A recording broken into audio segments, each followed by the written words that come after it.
RMC Running. Benoît Boutron. Salut à tous, bienvenue dans RMC Running, le podcast d'RMC destiné à tous les passionnés de la course à pied avec notre légende à nous, le maître Yodu. Johan Durand qui est là comme tous les épisodes d'RMC Running. Salut Yodu. C'est ça. Salut à tous, salut Benoît, ça va? Ça va, t'es en forme? T'es rentré à la On a maison? bien récupéré de ce 20K, hein, écoute. Ouais, écoute, j'ai vu ça. Superbe course. Alors moi j'ai mis plus de temps, mais parce que moi j'ai pas couru les doigts dans le nez comme toi. Donc... Ouais, c'est vrai que peut-être ça joue, effectivement. Non, mais c'est t'as bien. très bien couru, bravo. Bah merci. J'ai eu la chance et l'honneur d'être accompagné par Johan quand même sur 10 km. D'ailleurs on l'a pas fait Johan, mais on le fait parce que c'est l'occasion. On remercie tous ceux qui nous ont encouragés sur le parcours à Paris. Hein. C'était assez hallucinant. Qu'ils étaient nombreux. Ça fait du bien. Les mecs essoufflés qui passent à côté de toi et qui te disent bravo pour le podcast. Donc, en gros, c'est ça, les mecs, pas que des spectateurs, hein, des mecs dans la course. Hein, exactement. Il y en a beaucoup, ouais. J'ai pu constater ta cote de popularité, j'étais impressionné. Tout à fait. Ah, Paris, c'est chez moi, je crois. Hein. C'est ça. C'est là où, même à Bergerac, je te jure, je suis pas autant encouragé et reconnu qu'à Paris.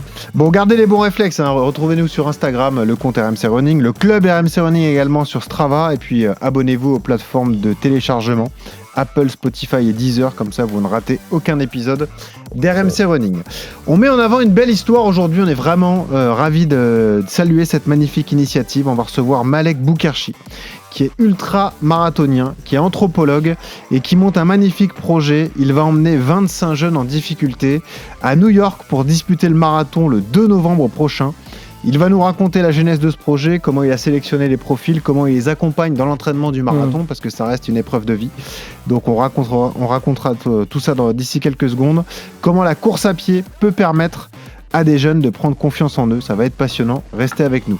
Il y aura un bon plan également dans cet épisode. On va mettre en avant la marque Gorewear grâce à Ludovic Tépin, le responsable de la marque, qui va vous faire gagner 3 vestes Concurve Insultated. Donc n'hésitez pas, écoutez ça parce que c'est vraiment des produits de qualité. Et les mauvais jours arrivent, Yodu, donc il faut se couvrir. Oui, il faut une bonne veste là. Ça y est, ça commence. Va pas tarder. Allez, on y va, c'est parti pour RMC Running. Enfilez vos baskets, attachez vos lacets, on y va. Malek Boukerchi à mes côtés aujourd'hui pour cet épisode. Bonjour Malek. Bonjour Benoît. Ravi de te recevoir dans cet épisode d'RMC Running. Grand passionné de course à pied, de sport en général, mais en particulier de la course à pied. De sport en général et effectivement la course à pied me structure. Voilà, c'est ça. Est-ce que tu peux nous raconter cet amour justement de la course, comment c'est né, comment tu l'as développé au fur et à mesure des années? Ah, ça Je dis souvent que la vie est faite de 3 ingrédients. Il y a les circonstances qu'on ne maîtrise pas et on ne les maîtrisera jamais. Les choix. On est tous des êtres de choix et ça ne dépend que de nous de basculer soit dans la fatalité ou dans la félicité. Elle est faite de rencontres.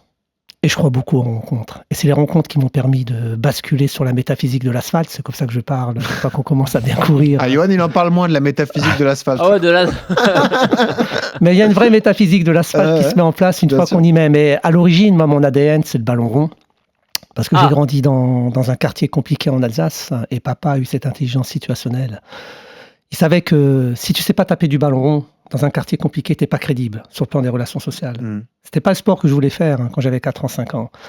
Mais il fallait taper du ballon rond. Donc, j'ai joué au foot longtemps, très longtemps. Et quand tu joues au foot, tu cours. Alors, c'est ludique. Tu vois pas l'aspect course à pied, d'inertie du corps. Et donc, j'ai joué au foot jusqu'à mes 28 ans. À mon époque, à 28 ans, on était vieux. C'était comme ça. Aujourd'hui, on peut jouer jusqu'à 30 ans, 40 ans au niveau professionnel. Mais à l'époque, même les meilleurs joueurs professionnels, je ne sais pas si tu te rappelles. Bien sûr, 30 ans, 31 ans, c'était fini. C'était fini. Les Giresse. Seul Giresse a duré jusqu'à 36 ans. Mais les autres, tout le monde s'arrêtait. Les Platini à 29 ans, 30 ans, c'était fini. Donc, on me dit que tu étais vieux. C'est violent quand tu dis que tu es vieux à 28 ans. Et la seule solution que j'ai trouvée, achat d'une paire de baskets. Parce que je ne concevais pas la vie, et encore aujourd'hui, plus que jamais encore aujourd'hui, il s'agit de mettre le corps en mouvement. On est dans une société de sédentarité, c'est le mal du siècle. Et je ne concevais pas une vie sans un minimum d'activité physique et d'activité cérébrale, donc j'achète une paire de baskets. Mais entre nous, et ça tu le sais, basculer de la pratique ludique footballistique, le foot c'est joyeux, c'est collectif, il y a une émulsion, tu n'as pas l'impression de faire du sport quand tu joues au foot. À la pratique isolée de l'asphalte. Ah, ça c'est complètement différent. Courir est ingrat. Je mets quiconque au défi au démarrage. Après, il y a des grands spécialistes comme Johan, je l'entends, mais moi je sais la première fois courir, aucun plaisir. J'étais fouteux. Je dis, putain, qu'est-ce que c'est que ce sport? Tu parles à un mec qui a joué au foot jusqu'à son adolescence, qui a été repéré par des coachs d'athlètes et qui a basculé. Donc tout ce que tu racontes, il l'a vécu, mais un peu plus jeune que toi. Tu vois. Et avant de basculer dans le haut niveau. Voilà, après lui, moi je suis arrivé trop tard, à 28 ans. Mais qu'est-ce qui a fait que tu bascules dans la course à pied, hein? Encore une fois, c'est les circonstances. J'avais un pote à Lyon. Son père était coach dans un club. Et il m'a inscrit un 10. S'il ne m'avait pas inscrit sur un 10, si je n'avais pas un objectif de faire un 10 km, je trouvais 15 000 excuses pour ne pas y aller. Si tu n'as pas d'objectif, te faire violence, aller au-delà, c'est dur. Et je voulais honorer, je suis quelqu'un de très loyal, hein, donc je voulais honorer ce cadeau, alors que je ne voyais pas que c'était un cadeau au début. Qu'est-ce que je vais faire un 10 km? Un dimanche matin. Voilà, en plus, un dimanche matin, tu te lèves tôt alors que tu as envie de... Et quand j'ai fait mon premier 10 km, pour moi, ça a été l'alpha et l'oméga du dépassement de soi. Putain, j'ai fait un... Alors qu'au foot, tu cours 10 km, tu vois. On a l'habitude de courir en fractionné, mais tu les vois pas. Bien sûr. Mais sur course à pied, d'un point A à un point B, tu fais 10, tu te dis, waouh, j'ai fait 10 km, j'étais heureux. L'euphorie du premier dossard. Voilà, c'est un moment exceptionnel. Et après, tu rencontres des gens qui te disent, ah, Malek... T'as pas tout donné, parce que je sautais comme un cabri sur la ligne d'arrivée, je discutais avec tout le monde, je suis resté 2 heures sur la ligne d'arrivée à parler avec les gens.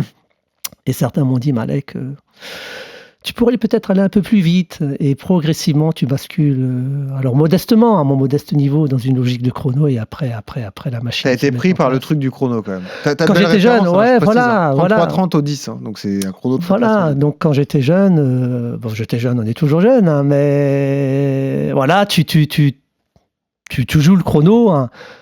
Et après, avec le temps, avec l'âge, tu commences à voir les choses différentes, hein. Et du chronomètre, maintenant, j'ai basculé sur baromètre, mais j'ai basculé du 10 au marathon, du marathon à l'ultra-trail, toujours dans cette logique chronométrique. Et après, à un moment donné, tu te dis, mais and so what? La vie, elle est tellement...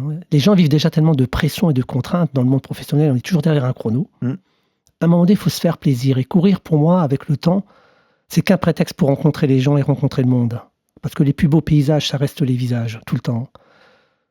Et la bascule s'est faite en rencontrant un coureur helvète un coureur suisse qui m'avait dit Malek, tu cherches autre chose, augmente ta distance, arrête l'ultra-trail, t'es derrière un chrono, parce qu'on est derrière un chrono, même à la diagonale. Va dans les déserts. Là, tu auras le temps de rencontrer les mondes, de te rencontrer toi et de partir à la découverte d'un monde insoupçonné. Et j'ai trouvé ça fascinant. Je ne sais pas avec qui ni comment, mais il y a 25 ans, je me dis tiens, je vais tenter l'aventure. Basculons sur un univers totalement improbable, univers insécurisé, parce qu'autant la course à pied, marathon, ultra-trail, univers sécurisé. Ah oui, là c'est autre chose, c'est de l'aventure. Ah là, on bascule dans l'aventure la plus totale, en totale autonomie, parce qu'on est en totale autonomie, on est 10 à partir, au bout d'une heure, t'es tout seul, il n'y a pas de bivouac, il n'y a rien, et on fonctionne à l'ancienne carte boussole, donc il m'a fallu 3 ans pour apprendre les rudiments d'une carte et d'une boussole, à me repérer dans le désert. Donc tu as une préparation optimale, mais la préparation ne sert à rien parce que le désert est un univers totalement insécurisé. Tu dois faire preuve d'agilité et d'adaptation permanente, mais tu y vas avec l'envie, la joie et la foi. Et je sais que dans les déserts, moi je suis anthropologue. J'y voyais l'occasion de concilier ma passion de l'anthropologie relationnelle et de la course à pied. Donc aujourd'hui, je me définis comme un anthropodologue. Anthropologue et podologue, ça donne anthropologue. Et je pars à la rencontre des mondes. Tu fais pas parler les chaussures encore. Mais il y a un proverbe que les peuples premiers disent, hein, quand les pieds dansent, la tête pense. C'est vrai, mais ça se vérifie d'ailleurs quand on pratique la course à pied. Tout le monde sait, et Johan le premier, que quand tu es sur un footing, alors pas forcément sur des séances particulières, mais tu réfléchis à autre chose, tu t'évades et souvent tu peux solutionner des problèmes que tu as dans ta vie quotidienne. Ah, mais ça, je crois que ça devrait être une démarche sanitaire imposée à tout à chacun. Donc, soit dans le monde du travail ou dans la vie de tous les jours. Hein. Moi, je garde en mémoire, il y a un joli bouquin de Jean Genot, je crois que c'est le Serpent des étoiles, où le héros est fatigué, il y a son copain qui vient le voir et qui lui dit si tu penses mal, marche. Si tu penses trop, marche. Si tu sais pas quoi faire, marche, ça te fera du bien. Et voilà. Ben, ça dénoue pas mal de choses, le fait de courir ou de marcher, tout à fait. L'anthropologie, c'est donc l'étude de l'être humain, les relations humaines, c'est ça qui te passionne et c'est aussi le sens même de ton action aujourd'hui. Johan, ce qui est intéressant avec Malek, c'est cette porte d'entrée de la course à pied pour toutes ces aventures finalement. Il a dit, Malek, c'est une histoire de rencontre, de profil, de choix, parce qu'on fait tous des choix au quotidien plus ou moins importants. Mais la course à pied a été cette porte d'entrée pour Malek et c'est ça qui est magique et qu'on aime raconter d'ailleurs. Ouais, la course à pied. Après, c'est vrai que voilà, il faut toujours. Je le dis toujours, mais l'histoire du dossard de Malek, elle est dingue parce que moi, dans mes coachings, je le dis souvent, il faut une petite carotte parce qu'effectivement, courir, c'est ingrat. Il l'a dit, il a expliqué. Le football, je le dis souvent, mais le football, c'est un jeu, tu joues. La Exactement. course à pied, tu joues pas. Et même moi, qui suis athlète de haut niveau, ça fait 25 ans que je cours. Quand je reprends la course à pied, je vous jure que les 15 premiers jours, je ne prends aucun plaisir dans ma pratique. Je trouve ça dur. J'avance pas. Là, pour le coup, t'es pas dans tes pensées, t'es juste dans la souffrance. Et il faut passer cette petite étape.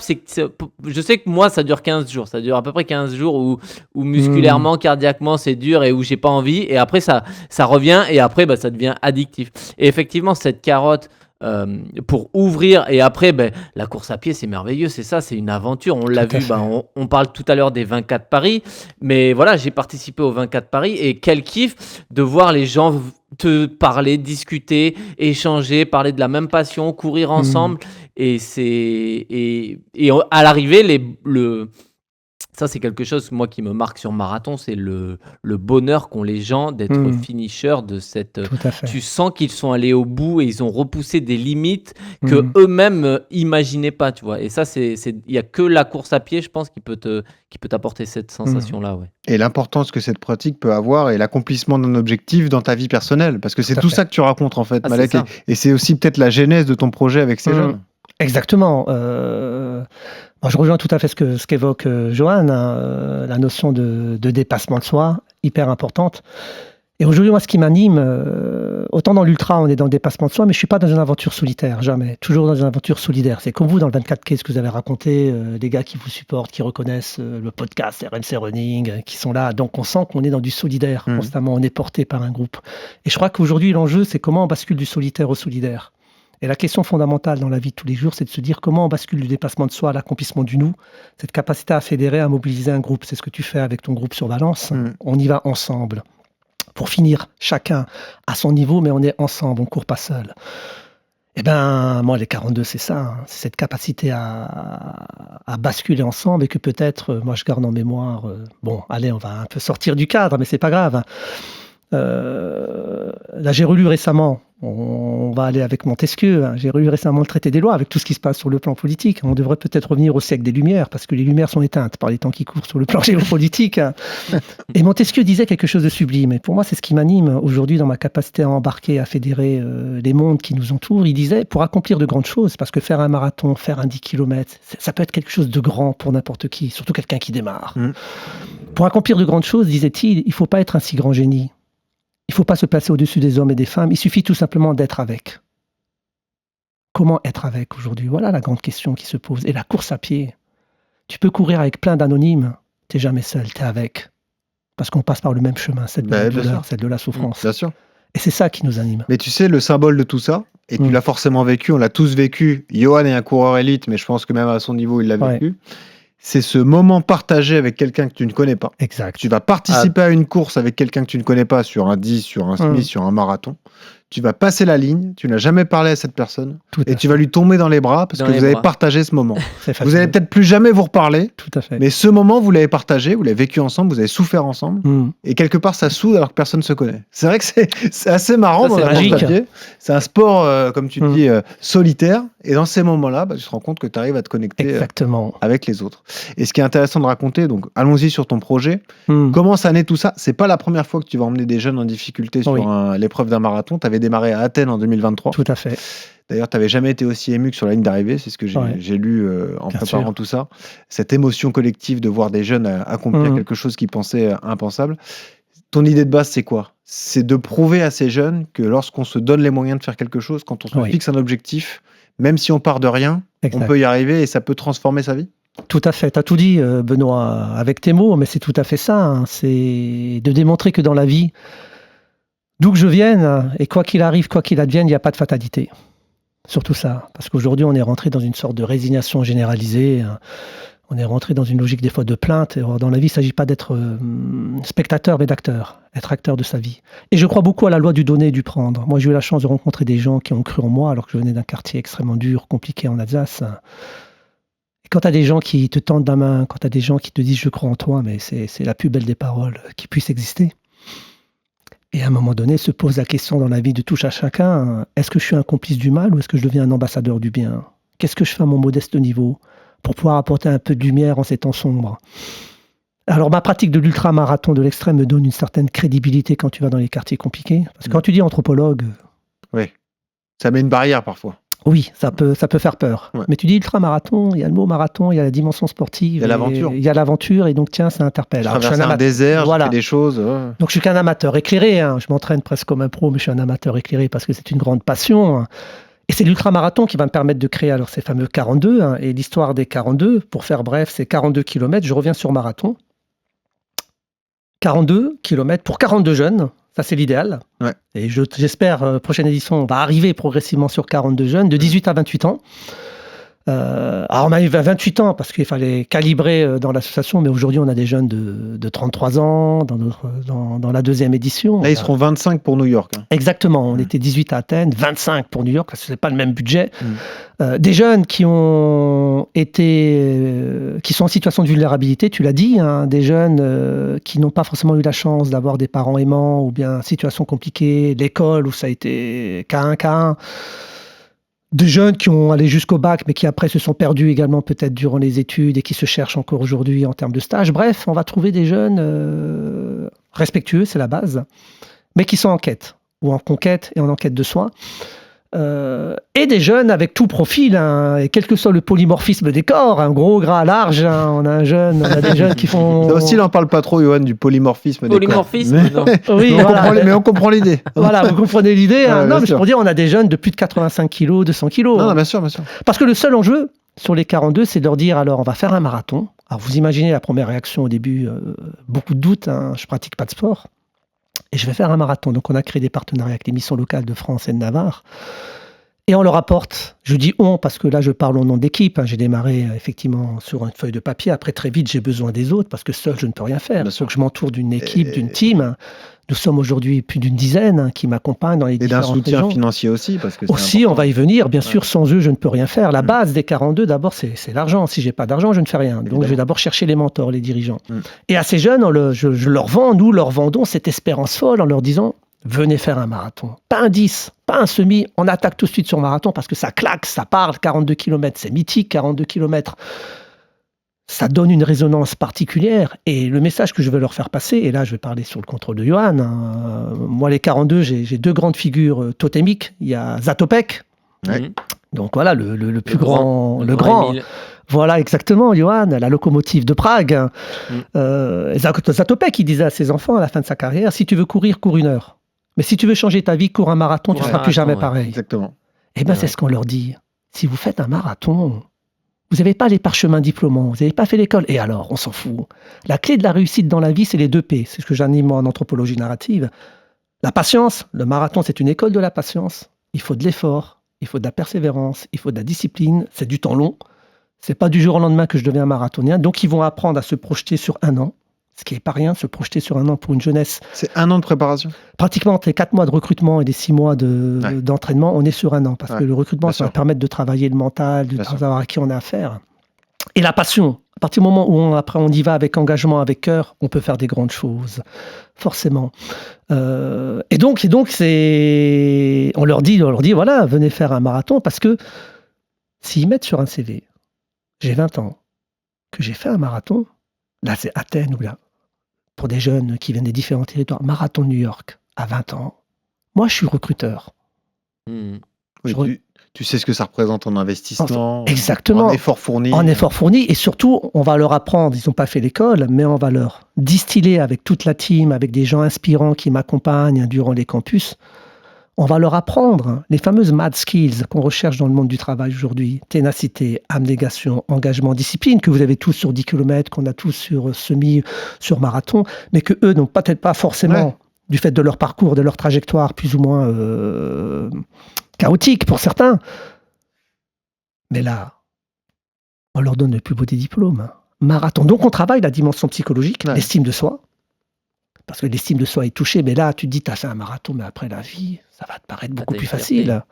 Et surtout, au-delà de la dimension psychologique, on va travailler la dimension également. Je travaille plein de dimensions avec ces jeunes. Hein. Ça, Donc là, bravo. Là, je sais que tu prépares Valence. Hein. La dimension chrono que j'ai connue, avec eux, on est dans une dimension ludique. On va être extrêmement humble. Il n'y a pas d'ambition chronométrique. C'est hormis fini. La ligne d'arrivée. C'est la ligne d'arrivée, exactement. Et connaissant le marathon de New York, tu as bien raison. Parce que c'est pas là que tu vas chercher un chrono de toute façon. C'est pas le plus facile. Non, c'est pas le plus facile. Bien sûr. Il est beau. Pourquoi New York d'ailleurs? Parce que c'est le mythe. Ben voilà, après Athènes. Parce que c'est plus facile de convaincre un jeune d'aller faire le marathon de New York que d'aller faire le marathon de n'importe où. Eh bien, il y a les deux. Dans un premier temps, moi j'avais fait Athènes. Athènes, pour moi, c'était l'origine, l'alpha, comme on dit en grec. Alpha, alphabet, l'alpha. Et on a raconté l'histoire, d'où vient le marathon. Donc tous les jeunes Athéniens connaissent l'histoire de Philippides, ils connaissent l'histoire d'Échille, de Thucydide, d'Hérodote, ils connaissent les grands histoires. Pourquoi le marathon fait 42 km? Exactement, et la bataille de Marathon. On a fait l'alpha, et je vous dis, pour la deuxième édition, les Athéniens m'ont dit, Malek, ce serait bien de continuer. Moi, je crois toujours aux rêves, aux grands rêves. Et si je veux embarquer après des dirigeants, parce qu'il faut convaincre les dirigeants qui vont venir me financer, ça s'appelle les mentors. Tu vas dire à des mentors, on va faire le marathon de New York avec des jeunes, et vous serez avec nous. Putain, New York, ça va parler. Bah oui. Et c'est l'oméga, c'est la Mecque des marathons. Bien sûr. Donc j'y vois une continuité historique, j'y vois une continuité narrative entre l'origine et la fin, un peu la fin d'une histoire, New York. Et tu as raison, et quand tu dis après à des jeunes, alors marathon, ils ont peur, mais tu dis New York derrière, oh purée. Eh oui. Pour des jeunes en difficulté qui n'auraient peut-être jamais imaginé venir aller à New York ou aux États-Unis. Tu vois, je parlais effectivement avec la personne qui t'accompagne aujourd'hui pour ce podcast, qui me disait, il y en a certains qu'on a réunis qui n'étaient jamais venus à Paris, par exemple. Bien sûr. On pourra en parler des profils, on va en recevoir 2 d'ailleurs dans un instant. Tout à fait, très juste. Si jamais aller à Paris, on va t'emmener à New York. On va t'emmener à New York faire un marathon. C'est vrai que c'est complètement fou. Ce qui est exceptionnel. C'est sûr. Et juste avant qu'on continue là-dessus, je voulais faire rebondir Johan là-dessus, parce que tu dis beaucoup de choses intéressantes. C'est des sujets... On fait un peu un pas de côté aujourd'hui dans RMC Running parce que c'est pas du sujet pragmatique. Technique, mais en revanche, ça fait partie des raisons. Tu sais, nous on démarrait toujours le podcast par pourquoi tu cours, parce que c'est la question essentielle pour n'importe quel coureur, qu'on soit professionnel ou amateur. Mais ce qui m'intéresse, parce que c'est un aspect qu'on a rarement traité avec Johan, c'est Johan, qu'est-ce que ça t'a apporté, toi, dans ta vie de tous les jours, d'être athlète de haut niveau de environ 17, 18, 19 ans jusqu'à aujourd'hui, tu as 40 ans, dans ta personnalité, dans ton caractère, dans ta discipline? Est-ce que ça a transformé ta vie? Est-ce que ça t'a apporté bien plus que les résultats sportifs, le succès et la notoriété? Non, mais moi j'ai été, ça m'a apporté une confiance en moi, mais tu peux pas imaginer, tu vois, quand moi j'étais quand même, j'étais un peu timide, tu vois. Je pense que si j'aurais été incapable de parler derrière un micro ou devant une caméra si j'avais pas été sportif de haut niveau. C'était pas quelque chose que j'avais forcément en moi. J'étais un peu timide, j'aimais bien ma petite vie chez moi à la campagne avec mes potes que je connaissais, mais j'avais du mal à m'ouvrir à d'autres personnes, tu vois. Je restais un peu comme ça, et le fait de découvrir la course à pied, de monter sur des podiums, d'avoir ces objectifs-là, de la persévérance, de la discipline, tu prends énormément confiance en toi. Et puis surtout, on te donne confiance. On te dit, Yohan, tu peux aller en équipe de France. Yohan, tu peux faire des podiums. Et puis après, quand tu vois que tu les fais, bah, tu gonfles. Et effectivement, moi, ça m'a vraiment transformé. La course à pied m'a transformé. Je pense que je ne serais pas du tout le même homme, que ça soit sur le plan relation humaine. Je serais beaucoup plus fermé. Ça, c'est une certitude que je le suis aujourd'hui. Et en termes de, je le dis, de confiance, de tout ce qu'il y a autour, j'aurais pas eu la même vie et j'aurais pas été ça a totalement changé mon caractère. Clairement, il y a eu un avant et un après course à pied, Et tu vois, ce que j'aime avec Johan, Malek, ça fait 4 ans environ qu'on fait le podcast RMC Running. Et moi, je l'ai senti parce que quand on l'a recruté, entre guillemets, il venait d'établir son record personnel sur marathon à Paris, 2h09. Il avait l'ambition de Paris 2024 et tout.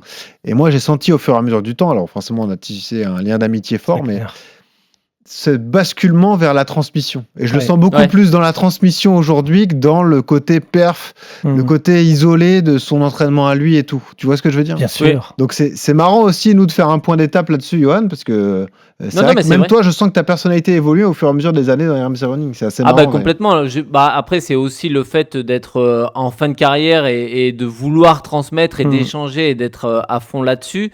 Quand tu es dans le haut niveau, on t'apprend aussi à être égoïste. On t'apprend à penser à toi avant de penser aux autres, parce que c'est ta carrière, parce que tu vois, il faut pas faire rentrer tout le monde dans ton cercle. On te ferme un petit peu, et le fait de sortir un peu de ce carcan-là, de ce carré où on te dit pense à toi, et où on s'occupe de toi en plus. C'est-à-dire qu'on te dit de penser qu'à toi, et t'as tout plein de gens autour de toi qui s'occupent de toi. Tout le monde fait tout pour toi et toi, tu n'as quasiment rien à faire. Donc, effectivement, après, moi, maintenant, et ça fait quelques années maintenant, et honnêtement, c'est grâce aussi à ce podcast que je suis plus dans la transmission et essayer d'inspirer et de donner aux gens justement l'envie de courir et de se dépasser. Ouais. Mais nous, on sent le plaisir qu'il a à le donner. Tu vois, c'est ça qui est fascinant aussi à raconter. Si on revient dans le pragmatique, parce que Malek, ton projet est fantastique, emmener des jeunes à New York, tu vas emmener environ 50 personnes à New York pendant une semaine, tu vas pas te contenter du marathon, il y aura un vrai voyage culturel parce que voilà, vous allez faire plein de choses une fois sur place. Comment on convainc de financer tout ça? Comment on obtient 25 dossards pour le marathon de New York, qui est le marathon le plus prisé au monde? Comment t'as fait pour faire ça, qui est déjà un exploit en soi, parce que n'importe quel fan de course à pied a déjà du mal à aller chercher un dossard pour New York, toi tu vas en chercher 25. Comment t'arrives à convaincre pour tout ça alors? Donc en tout, on va courir avec 45 personnes. 45 personnes vont courir. Voilà, il y a les jeunes, les 25. Ouais. Il y a la team, où on est les encadrants. Voilà, les encadrants des 42. Hein, on est 7 personnes à courir avec eux. Et on a nos mentors, ceux qui nous financent aussi. Donc on a pris un dossard pour eux, pour qu'ils viennent courir avec les jeunes sur l'asphalte et partager également un moment extrêmement fort, parce que nos mentors qui nous financent, donc moi j'ai un discours des 42, la dimension la plus importante, c'est la dimension socio-insertion professionnelle. Le marathon, c'est qu'un prétexte. Et ce qu'a dit Johan, je rejoins parfaitement en termes de confiance en soi, en termes de détermination, en termes... Ils apprennent. Moi, je cite souvent, on va faire un petit décalage, hein, et c'est ce que je fais aux jeunes. Hein. Je leur donne également des éléments culturels décalés. On n'est pas au-delà de la dimension sportive, du dépassement de soi du marathon, il y a également une dimension intellectuelle qu'il faut essayer de comprendre. Qu'est-ce qui se cache derrière un marathon? Alors, à l'époque des Romains, ils ne faisaient pas de marathon. Mais il y a ce grand poète Catulle qui disait « Amat victoria curam », expression latine qui veut dire « la victoire aime l'effort ». On n'a rien sans effort dans la vie de tous les jours. Tout est question de travail. Si Johan est arrivé là, derrière le boulot qu'il a dû accumuler pour en arriver là, et souvent les gens ne voient pas tout le travail derrière. Et marathon, c'est pareil, c'est une école de la vie. Et le message qu'on veut faire passer à ces jeunes, l'effort, la pugnacité, la détermination, avec ça, on peut faire face. Et c'est ce message que je vends à mes dirigeants d'entreprise qui nous financent, qui, eux, ont besoin de recruter des jeunes qui tiennent la route, qui gardent le cap. Le marathon, c'est ça, on va garder le cap en dépit de la douleur, en dépit de la souffrance. À un moment donné, il n'y aura plus rien et ça va jouer dans la tête. Et bien, c'est tout ça qu'on leur propose. Pour les dossards, je me suis inscrit il y a 2 ans, donc j'avais anticipé juste après Athènes, pour préempter un des dossards, 50. Donc j'ai pris 50 dossards. Je n'avais pas les tarifs. Toutes ces belles phrases et ces citations, tu arrives à les dire en anglais pour convaincre l'orga de New York ou pas? Ah, hélas, my tailor is rich, hein, comme dirait De Funès. Je me débrouille en anglais basique, mais j'ai pas la capacité. Non, mais c'est un vrai défi d'obtenir tout ça. Hein. Bravo. Ah, bien sûr, c'est au combat. Hein, ça dure. Au combat joyeux, parce que j'y vais avec la joie, l'envie, la conviction. Je vais avec des gens qui ont du cœur, des gens qui y croient et qui veulent... qui veulent également sublimer le réel et de se dire que dans cette vie, il y a encore moyen de faire de belles choses, Et il y a une jeunesse qui veut s'en sortir. C'est surtout ça. Et voilà, ça a réussi à convaincre l'organisation qui t'a délivré. Donc c'est exactement. Et après, vous savez, on te donne 50 dossards, mais très vite, 6 mois après, ils te disent qu'il faut payer la compte 15%. Oui, voilà, il y a le nerf de la guerre. Le nerf de la guerre, il arrive très vite. Et sans compter le voyage. Le voyage, les avions. Il est hors de question de faire payer un jeune en difficulté pour son marathon. Les jeunes, ils payent... Quand ils viennent dans l'association, ils payent tout de même 42 € 195. Oui. C'est symbolique. Par principe. Voilà, pour pas que ce soit gratuit, c'est par principe. Il y a une cotisation de 42 € 195. Parce que c'est une sorte d'engagement, peut-être. Aussi un engagement. Alors c'est très modeste, 42 €. On s'est posé la question, est-ce qu'on va pas payer plus? Mais certains sont en situation vraiment délicate. D'accord. C'est dur. Mais qui payent quelque chose, histoire de dire ils s'engagent. Et après, nous, on leur propose tout un accompagnement de rencontres, de joie, parce qu'ils rencontrent les dirigeants. Et les dirigeants, à la fin, ils s'engagent à les embaucher ou à leur trouver un job. Ah, ça, c'est important. J'ai la dimension socio-insertion professionnelle derrière. Okay. Comme ils ont refait un marathon, ou ils s'alignent sur marathon, ça leur ouvre les portes de pouvoir après s'insérer sur le plan professionnel. Et ça, c'est fascinant de dire, c'est des dirigeants qui ont des réseaux, qui connaissent du monde. Et ils m'ont dit, mais Malek, on va leur ouvrir des portes. Soit chez nous, si on peut. Entreprise du BTP, j'ai pas besoin de diplôme. Mais j'ai par exemple la Banque de France qui nous suit, j'ai des grandes structures. Le Consuel, par exemple, eux, ils ne peuvent pas embaucher des jeunes qui n'ont rien, mais en tant que dirigeant, Malek, on connaît plein de structures qui ont besoin de différents profils, on va leur ouvrir des portes. Et ça, cette dimension-là, pour moi, est tout aussi importante que la pratique marathonienne. Comment tu sélectionnes tes jeunes? Avec du cœur. Non, mais c'est la clé. On en rigole, mais je crois que quand vous y allez avec du cœur, les cœurs résonnent ensemble. Alors, bien sûr, j'ai créé des partenariats avec des missions locales. Donc, je suis allé chercher les missions locales. Parce que tu as fait l'effort de ne pas te concentrer sur un secteur géographique. Tu as pris des jeunes de toute la France. Au début, je t'avouerai, au démarrage, pour moi, c'était comme j'habite Paris. Je me dis, je vais rester sur Paris parce que c'est assez compliqué. Ouais. Mais très vite, quand je n'ai parlé, avant de recruter les jeunes, d'abord, je recrute les mentors. Il me faut de l'argent. Je ne vais pas aller voir un jeune, si je ne suis pas capable de lui assurer, on va partir. Ouais, donc la base première, les mentors. Pas de fausses promesses. Non, jamais. Et quand tu rencontres les premiers mentors, et comme j'interviens partout en tant qu'anthropologue, médiateur, eh ben, certains mentors qui viennent de différentes régions, les mentors du Creusot, les mentors d'Alsace, ils m'ont dit, Malek, ton projet est génial, mais tes jeunes, ils viennent d'où? De Paris. Ils m'ont dit, moi, ça ne m'intéresse pas. Bah oui. Comment tu veux que je les aide pour trouver un job? Moi, il me faut des Alsaciens. Je connais le tissu local. Et en plus, si je veux l'embaucher, il faut qu'il vienne chez moi. Ton gars de Paris, il ne va pas venir habiter à Agno, il ne va pas habiter au Creusot. Donc très vite, ça a changé l'ADN des 42. Je dis, mince, donc il faut que je trouve des jeunes qui viennent des territoires des mentors, ce qui n'était pas prévu, mais ce qui est fascinant, parce que ça m'a permis ensuite alors de mélanger dans les 42, voilà peut-être le véritable combat des 42 pour moi, il se situe là, la France des couleurs et la France des terroirs. Donc je suis allé chercher des jeunes de l'urbain compliqué et du rural profond. Et ça, c'est fascinant. Tu mélanges, pour grossir le trait, tu mélanges un jeune de banlieue et un jeune de la ruralité qui est en difficulté. Exactement, parce qu'il y a autant de difficultés dans le rural, dans les diagonales du vide, que dans les quartiers. Quand on pense jeunesse compliquée, on pense toujours quartier. Non, il n'y a pas que ça. Alors, ils sont moins... Qu'est-ce qui fait la différence entre un jeune et un autre quand tu recrutes? Nous, on va chercher, je dis nous parce que je recrute aussi avec Magda, elle m'a accompagné cette année, la sensibilité féminine est importante. Autant de filles que de garçons d'ailleurs? Oui, on essaie de faire la parité, c'est plus compliqué. On l'a pratiquement fait à Athènes, là sur New York, on aura 8 filles, sur 25, un peu moins, mais on a 8 filles extrêmement engagées, dont une maman de 4 enfants, célibataire, fascinant, comme quoi elle démontre par son exemplarité qu'on est capable d'y aller, comme ça lui permet de se remettre en mouvement et d'avoir les étoiles dans les yeux. Et ses enfants sont fiers de sa maman qui va partir faire le marathon de New York. C'est Sana, moi, voilà, je la cite parce que je trouve que c'est un exemple extraordinaire. Mais on cherche surtout, je sais que quand on va les recruter avec les missions locales, je les brief, on fait des entretiens collectifs. Après les entretiens collectifs, on fait des entretiens individuels. Mais on va aller chercher la qualité des qualités premières. C'est des jeunes qui n'ont pas les réseaux, qui n'ont pas les codes, mais on va chercher le respect de soi, pour le respect des autres. Parce qu'après, c'est une grosse colonie de vacances. Bien sûr. Faut que je gère des jeunes qui ont envie de s'en sortir, qui veulent démontrer. Là, je ne sais pas trop quoi faire, je suis à l'arrêt. La vie, c'est pas d'être à l'arrêt, c'est d'être en mouvement. Il ne s'agit pas d'être spectateur, mais d'être acteur de sa vie. C'est tous les messages qu'on fait passer. Et le respect, c'est la clé. Et c'est ça qu'on va chercher. Et il y en a des jeunes qui veulent s'en sortir. Comment tu t'assures de l'investissement des jeunes? Tu peux dire oui à un projet. Bien sûr. Et les épreuves de la vie font que tu lâches et puis tu te dis... Exactement. Bon. Et la preuve, sur cette édition-là, 25 jeunes, j'en ai perdu, façon de parler, parce que je garde contact avec eux. Quand on a commencé le processus de recrutement, on a les titulaires, comme dans un club de foot, et j'ai les remplaçants. Ça s'appelle les suppléants. Et si les titulaires... C'est assumé d'office. Oui, exactement. Tu viens, tu sais que tu es suppléant. Tu viens, tu es suppléant. Alors les suppléants, la promesse, c'est de leur dire, si un titulaire ne tient pas la route parce qu'il n'est pas présent dans les entraînements, tu rentres. S'ils sont tous les titulaires tiennent la route, toi, suppléant, tu seras prioritaire, titulaire pour la prochaine édition. Ok. Et je leur vends déjà la prochaine édition. Et donc, ils se disent... Il y a une lumière quand même. Voilà, il y a une lumière. Et surtout, la plus belle des lumières, c'est de leur dire, vous allez rencontrer plein de jeunes d'autres territoires, vous allez à Paris, vous allez rencontrer des dirigeants. Ils vont bénéficier du même programme, mais ils ne vont pas partir à New York. Et il se trouve que sur cette édition-là, ben voilà, j'en ai 7 qui n'ont pas répondu présent. C'est dur parce que tu te dis, qu'est-ce qui a fait que... Alors, à quel moment tu prends la décision? Un entraînement, 2 entraînements, 3 entraînements ratés? Oui, exactement. Il y a ça, déjà, c'est une alerte. Alors, on essaie de croire il y a 2 mois d'observation.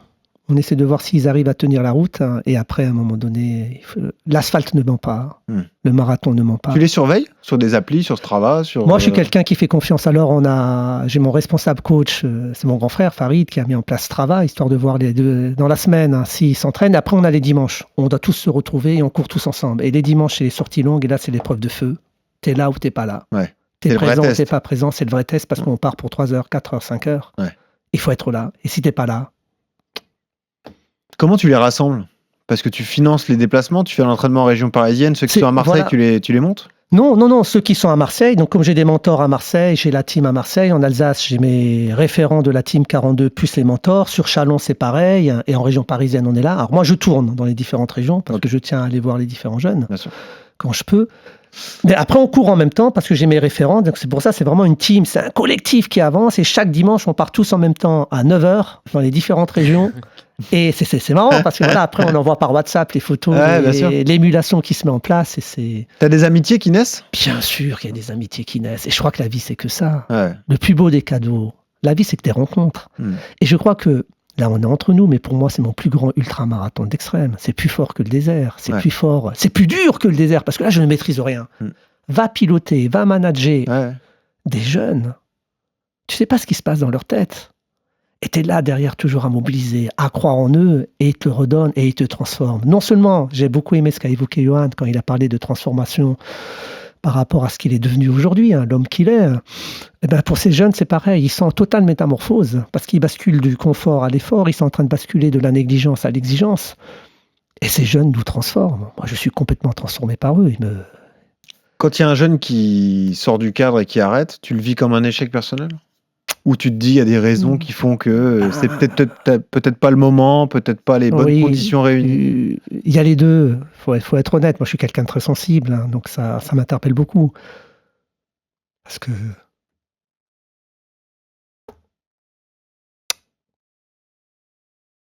c'est une vraie question. Ouais, c'est sûr.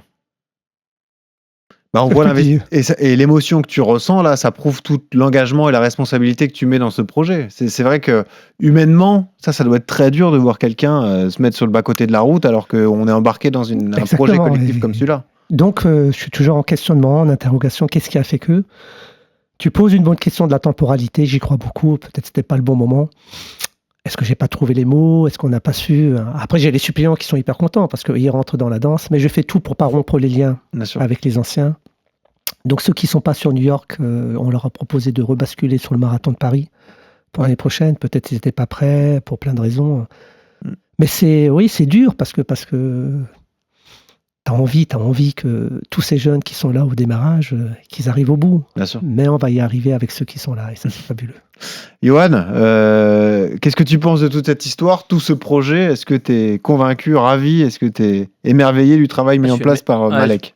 Je le félicite parce que je suis vraiment émerveillé et bouleversé par ce qu'il fait parce que c'est merveilleux. C'est vrai que tu vois le sport, c'est pour moi le seul vecteur social où, tout manière, sur la ligne d'un marathon, tu peux avoir le PDG d'une entreprise de 50 salariés, un mec au chômage et un jeune de 18 ans, tu vois, sur la même ligne et qui vont fournir le même effort et qui vont se parler sans aucun problème et sans barrière, tu vois. Et ça, il n'y a que le sport. Et après, le sport pour les émotions. On parlait tout à l'heure de joie sur la ligne d'arrivée, de confiance en soi, mais c'est vrai que moi, je pense que tous les jeunes, on va en avoir tout à l'heure, mais quand tu rentres de ta sortie longue le dimanche, que tu as fait 3-4 heures et que tu te poses dans ton canapé à midi, et tu as une sensation de fierté d'y être allé, de te dire, voilà, je mets les choses en place, je le fais avec passion, avec amour, je suis claqué, je suis déclingué, mais purée, qu'est-ce que c'est bon, qu'est-ce que j'aime ça, et qu'est-ce que ça me sort je découvre un nouveau moi, quoi, presque grâce au sport, et ça, je pense honnêtement qu'il n'y a que le sport qui peut alors après, moi, je suis pas assez culture, art et tout, mais moi, j'ai l'impression qu'il n'y a que le sport qui peut t'amener vers découverte de ton corps comme ça au plus profond, ouais. Et puis nous, ça nous ramène aussi à notre petit niveau entre guillemets de ce qu'on met en place dans les prépas marathons, semi, 10K. C'est vrai qu'on les multiplie aujourd'hui, mais c'est là où on prend le plus de plaisir, Johan.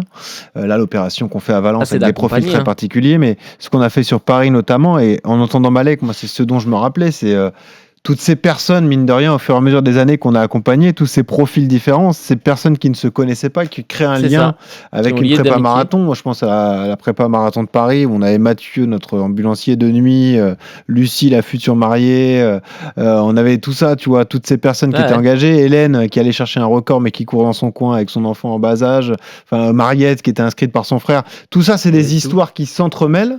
Comme disait Malek, ce sont des rencontres, personnes qui ne se seraient jamais rencontrées auparavant et qui aujourd'hui ont créé un lien grâce à la course à pied. Dans un instant, on parlera du socle d'entraînement pragmatique aussi. Malek, comment tu les entraînes, comment tu mets tout ça en place. Mais on va accueillir un premier jeune qui est avec nous, c'est Aman, qui nous rejoint. Salut Aman. Salut, ça va très bien? Écoute, sois le bienvenu, Aman. Le grand Malek est à nos côtés, donc il t'écoute. Attention à ce que tu dis quand même. Ah oui, c'est sûr. Salut Aman.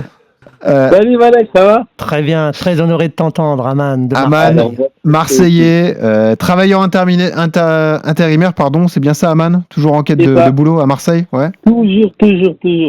On s'arrête pas. On peut accueillir Baptiste, qui lui est de Lyon et qui nous rejoint aussi. Salut Baptiste. Bonjour, est-ce que tout le monde va bien? Ouais, super. Baptiste, un peu plus jeune. Baptiste est né en 2007. Tu es encore jeune étudiant, donc voilà, c'est un profil encore, un autre profil. Encore différent. Les gars, on veut votre ressenti sur cette magnifique aventure pour vous. Là, on est en plein cœur de préparation. Aman, raconte-nous comment ça s'est passé pour toi, comment tu as pu intégrer cette aventure et comment tu la vis au quotidien. Alors moi en fait c'est très simple, c'est avec la mission locale que je suis en contact depuis mes 16 ans. Ouais. Et en fait ce qui s'est passé c'est que durant toute mon adolescence j'ai fait que du n'importe quoi, des épreuves, des hauts et des bas, de tout et n'importe quoi. Et ensuite vers mes 16 ans, 17 ans, c'est là que j'ai su remonter la pente, commencer à travailler, etc. Et j'ai toujours gardé un lien avec la mission locale, donc eux ils savent que niveau sport, niveau endurance, etc. dans la vie, ils savent que je suis très très motivé. Donc un jour ils m'ont appelé, ils m'ont dit il y a un bon projet pour toi, on te laisse voir ce que c'est. Et puis après j'en ai parlé avec Malek et puis franchement moi de base j'étais pas prêt pour aller à New York car il y avait d'autres jeunes.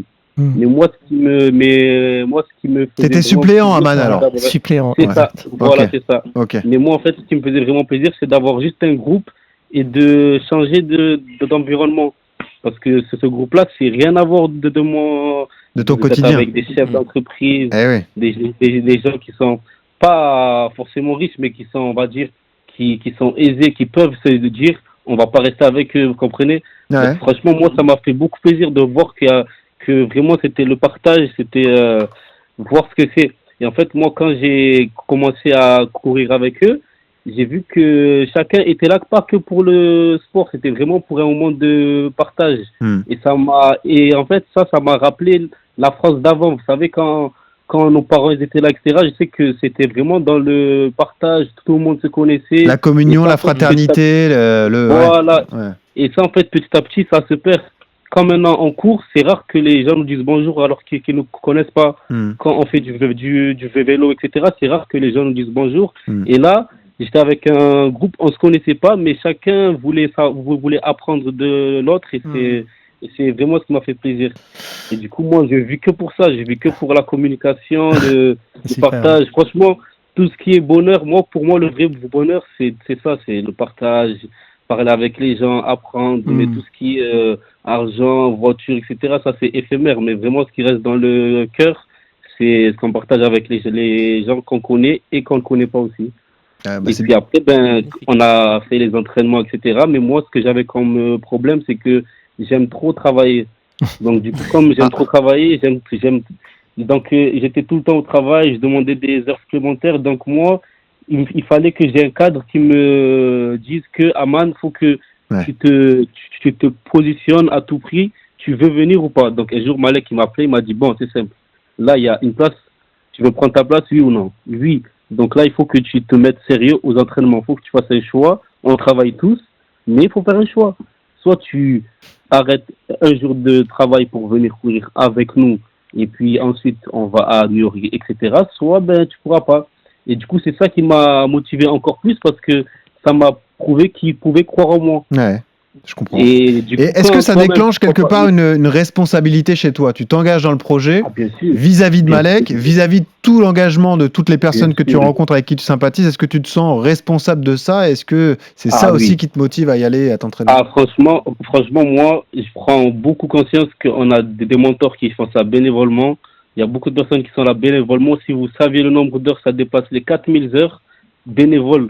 En France, en 2025, 4000 heures bénévoles, c'est trop. Donc franchement, quand moi je vois des gens qui sont engagés gratuitement et qui me disent Aman, on croit en toi, automatiquement je me sens responsable. En plus, comme il y a d'autres jeunes, je sais que je peux être un bon petit moteur, comme eux aussi peuvent être un bon petit moteur pour moi. Donc c'est ça qui me...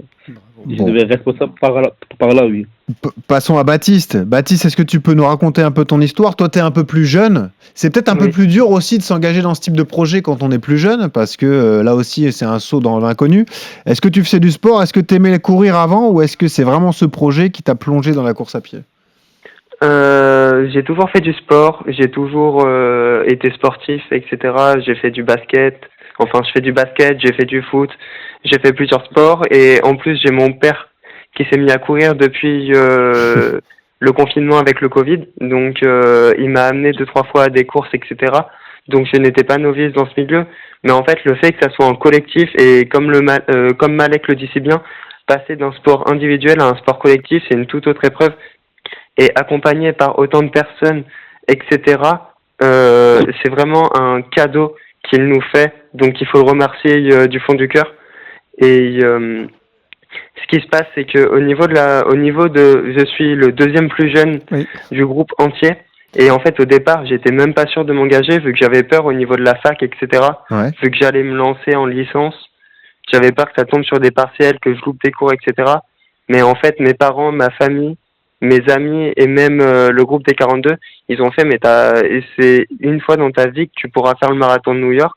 Si tu le fais pas maintenant, ça se trouve, tu découvriras pas des opportunités parce que Malek, Magda, etc., sans tous les citer, ils font découvrir des choses, ils font découvrir des personnes qui peuvent t'ouvrir des voies grandioses. Donc, au final, je regrette pas du tout d'avoir de louper une semaine de cours bientôt pour pouvoir faire l'aventure avec eux. Juste Baptiste et Aman, allez-y mollo sur les compléments, vous n'allez pas me le faire pleurer jusqu'à la fin de l'épisode, s'il vous plaît. Donc gardez ça pour la fin. Baptiste, je veux pas rentrer dans c'est pas du voyeurisme ou quoi que ce soit, mais comment toi tu te retrouves dans ce projet-là? Quelle est ton histoire de vie et qu'est-ce qui fait que malheureusement, si jeune, tu te retrouves en difficulté? T'as 18 ans aujourd'hui, qu'est-ce qui s'est passé dans ta vie, Baptiste?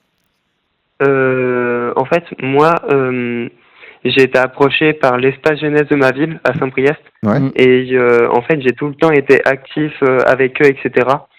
Et moi, j'ai pas un parcours comme les autres, c'est-à-dire que je ne suis pas en difficulté, etc. Mais c'est l'espace de ma ville, vu qu'il y avait déjà eu la première édition avec Athènes et que ça s'était très bien passé avec 2 jeunes de Saint-Priest. Et Farid, du coup, le frère de Malek, qui est notre coach, a décidé de contacter l'espace jeunesse. Oui, c'est notre coach exactement. Il court toutes les semaines avec nous. Et il a contacté l'espace jeunesse qui m'a recontacté derrière. Et en fait, j'ai un peu forcé, entre guillemets, je lui ai envoyé un message tous les mois en disant j'aimerais juste avoir une réponse, même si elle est négative, c'est pas grave. Et en fait, c'est bien ça, la persévérance, Baptiste, bien vu.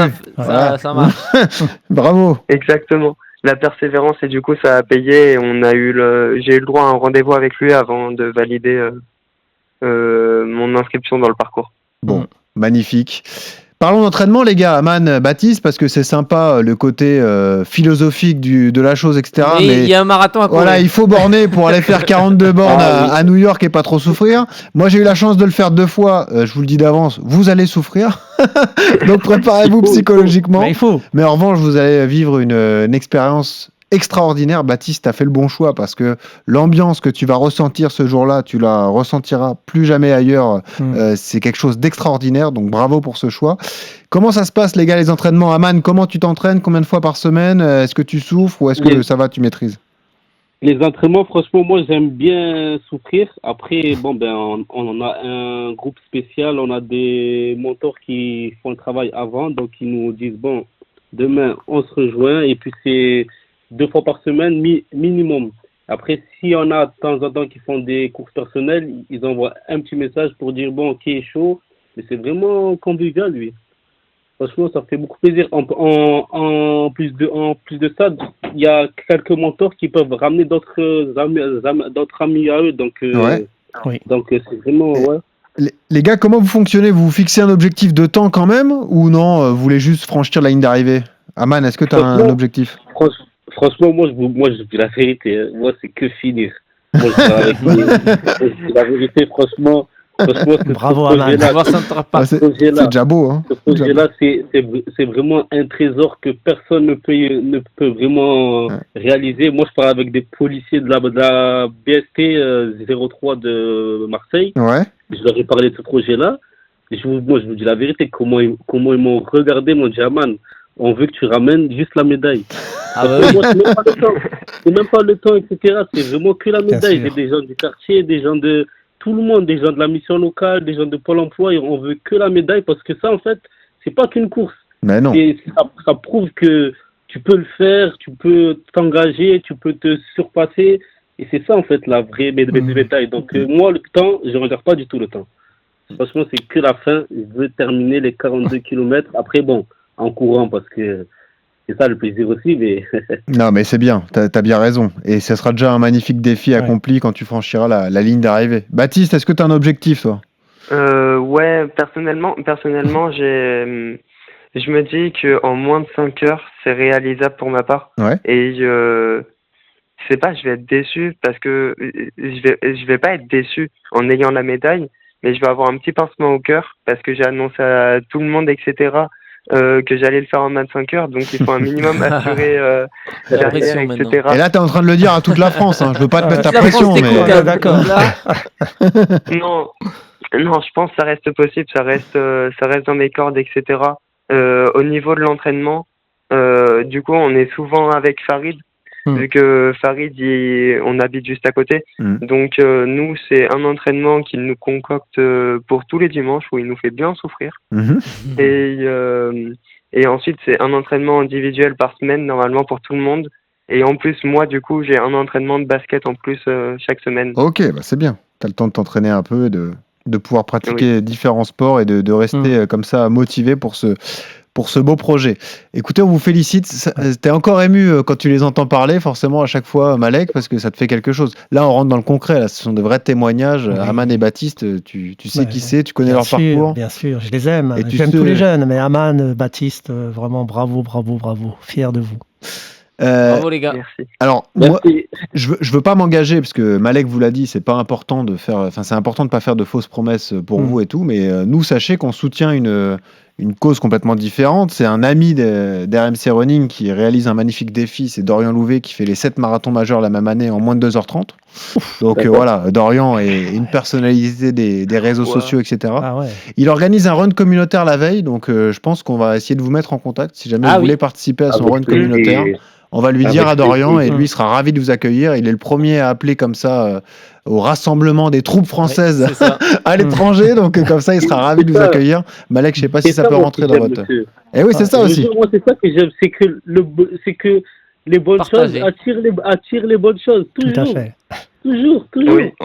Et ben voilà, et c'est même sûr. son projet de faire 7 marathons d'affilée, c'est une grande histoire et ça promet quelque chose de dingue. Malek, tu peux l'ajouter au programme, ça ou pas? Je vais regarder, mais on va se mettre en lien avec. C'est samedi matin, a priori. Voilà. On va voir ça. Donc nous, on l'aura juste après. On va débriefer avec lui son marathon de Chicago qu'il a fait en 2h25. Et comme ça, on va lui parler de tout ça et lui dire que si ça l'intéresse.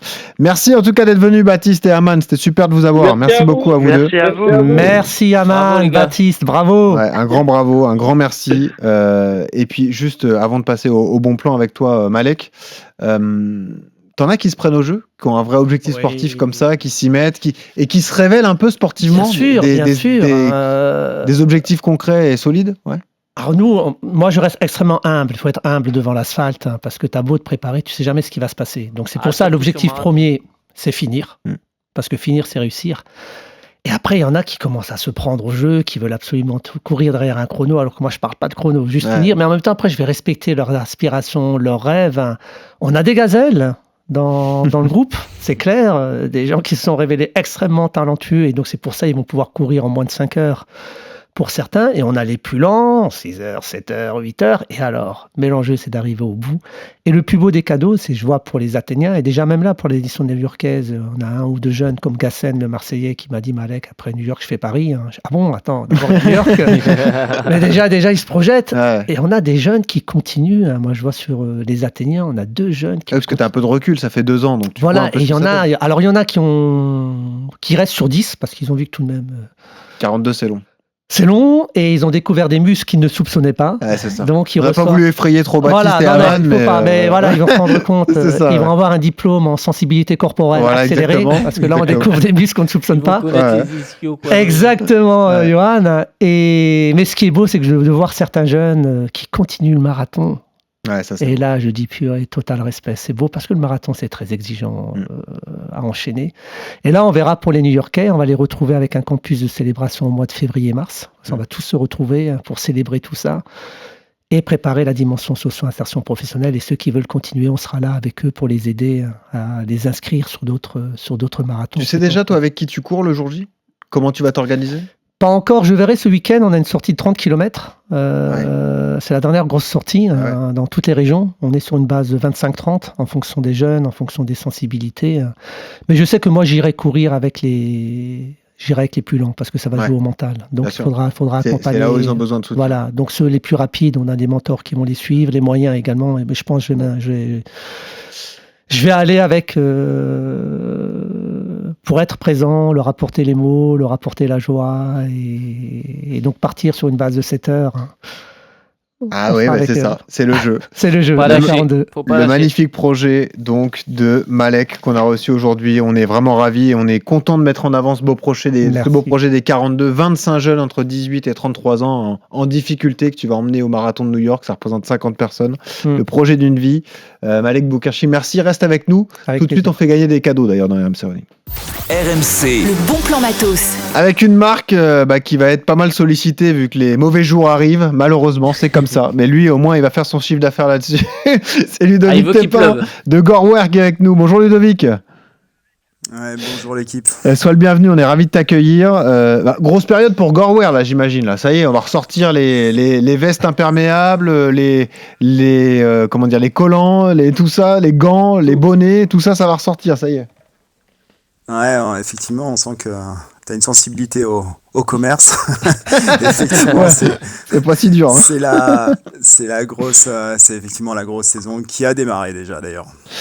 Alors vas-y, parle-nous un peu de l'évolution de Goreware. Est-ce qu'il y a des nouveaux projets qui sont en place pour l'instant ? Nous, ça fait plusieurs fois qu'on te reçoit. C'est vraiment une marque très pointue justement sur ce domaine-là. Les vestes imperméables, on a eu la chance de les tester. C'est vraiment hallucinant. Quand il pleut, vous êtes très bien protégés. Le but, c'est de toujours conserver cette grande technicité, d'apporter un produit à celui qui l'achète qui est très performant et qui va tenir la route sur la longueur. Ouais, effectivement, et spécialement cet hiver là, on arrive depuis le début du mois là avec un programme parce que la problématique quand les temps deviennent froids et humides, en fait, la problématique c'est la balance entre l'isolation et la respirabilité. Ouais. Et donc là, le lancement, en ce début de mois, ça a été le lancement de la veste thermique Concurve, avec deux marques ingrédientes importantes. Donc la première, c'est le nouveau Windstopper by Gore-Tex Lab. Et avec une autre marque ingrédient qui vient s'ajouter en fait dans cette veste, c'est les doublures Primaloft très légères et extrêmement respirantes pour justement pouvoir monter en intensité malgré le froid et garder une veste avec un confort intérieur qui soit toujours équivalent. C'est ça, la légèreté, en plus l'imperméabilité et le fait de conserver la chaleur malgré tout. C'est celle qu'on fait gagner aujourd'hui d'ailleurs, je te remercie, c'est la veste Concurve Insultated, donc c'est ce programme-là, c'est la légèreté. Est-ce que tu peux nous parler des coloris aussi qui sont disponibles sur vos sites internet ? Ouais, l'idée en fait, juste pour refaire un petit point, c'est aussi le fait que les vestes sont extrêmement bien coupées. Et donc sur les coloris qui arrivent cet hiver, donc il y a le Tech Beige que toi tu as déjà eu, je crois, sur une de tes vestes précédentes. Il y a l'Amnesty Grey qui arrive, il y a forcément le noir qui reste un classique qu'il faut avoir dans les gammes. Donc voilà, et surtout 3 programmes de vestes un peu différents, pas différents, mais en tout cas une sans capuche, une avec capuche et une en format gilet pour ceux qui ne souhaitent absolument pas avoir de manches. Je te pose toujours la question, mais évidemment ça a un coût, ce sont des vestes assez chères, mais la durée de vie, est-ce que tu peux nous en parler ? Une veste, quand on l'achète, elle peut nous durer combien de temps alors ? Ouais, le gros travail de Gorewear depuis toutes ces années, c'est de rendre les vestes. C'est pour ça qu'on prend pas mal de coloris intemporels. On en a déjà parlé dans les émissions précédentes. Ouais. Coloris intemporels, et ça permet de garder. L'idée, c'est quand même de garder ces vestes 4, 5 ans, 6 ans si on les entretient correctement, si on les lave régulièrement. C'est vraiment des produits qui sont faits pour durer. C'est pour ça qu'on travaille énormément sur les coupes de telle manière. Quand vous achetez un très joli costume, en fait, vous le gardez plusieurs années d'affilée parce qu'il est très bien coupé. Il est coupé à vos mensurations. Et Gorewear, c'est exactement la même position, mais dans les vêtements techniques de sport, quoi. Alors, vrai débat que j'ai eu avec mon ami Nasser Bouani, que je salue. Comment on entretient une veste ? Est-ce qu'on lave la veste à la fin de chaque footing ou est-ce qu'on attend 2-3 footings avant de la mettre à la machine à laver ? Alors, en fait, il y a une vieille théorie qui dit que les purs coureurs, il faut très peu laver ses produits. Il est à l'ancienne alors, ça me rassure.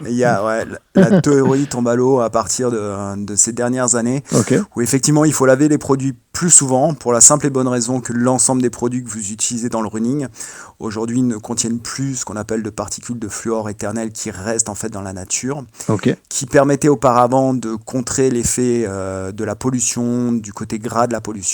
Donc aujourd'hui, comme il n'y a plus, c'est ce qu'on appelle CPTFE, et c'est très bien pour l'environnement. Par contre, il faut laver ses vestes plus souvent. Voilà.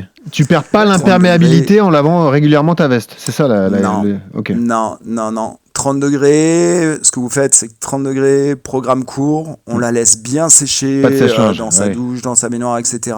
Et ce qu'on peut faire, c'est la mettre au-dessus d'un point de chaleur, un radiateur, l'hiver, etc.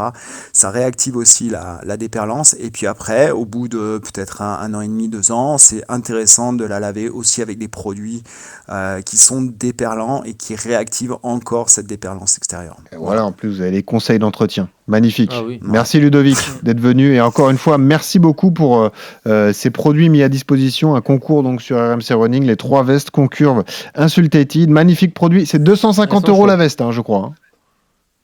Ouais, c'est 249 pour celle à capuche, effectivement, 199 pour le gilet, mais encore une fois, sur la durée, sur 5-6 ans, c'est là où il faut regarder l'investissement. Exactement. Et l'intérêt, c'est quand vous partez courir l'hiver, vous êtes confortable sur toutes vos courses hiver, vous ne vous posez pas la question si vous allez avoir froid ou trop chaud, quoi. Vous ne serez pas déçu. Et un frileux comme Johan Durand peut vous le dire. Voilà. Pour lui, dès qu'il fait moins de 10 degrés, il fait froid, donc n'hésitez pas. En tout cas, c'est du produit de qualité. Ludo, merci d'être venu. À bientôt dans RMC Running. Merci pour l'invitation, à bientôt, bonne continuation. Et bonne journée à toi. Bye bye. Et un grand merci donc à Malek Boukarchi qui est venu aujourd'hui dans RMC Running. Merci pour ce témoignage. Tu sais qu'on va vous suivre du coup. On a hâte d'être au marathon de New York et de voir ce que ça donne. Avec plaisir. Tu viendras débriefer d'ailleurs. Tu nous diras comment ça s'est passé, d'accord ? Avec un jeune ? Avec 1, 2, voire 3 jeunes. Avec plaisir, on viendra avec des jeunes. Quand tu veux.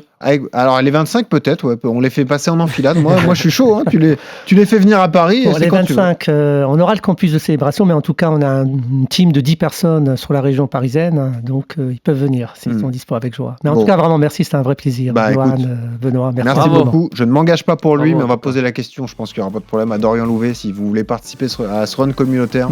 Lui il est ravi de faire ça et en plus là c'est une belle histoire, donc ce sera l'apogée de son projet et l'apogée du tien. Donc finalement il y a une concordance des temps qui est assez intéressante. Merci Malek. Merci beaucoup. Bonne journée à toi. Un grand merci au maître Yodu et toujours ce conseil pour terminer. Quand vous courez, souriez, ça aide à respirer. Salut à tous. RMC Running.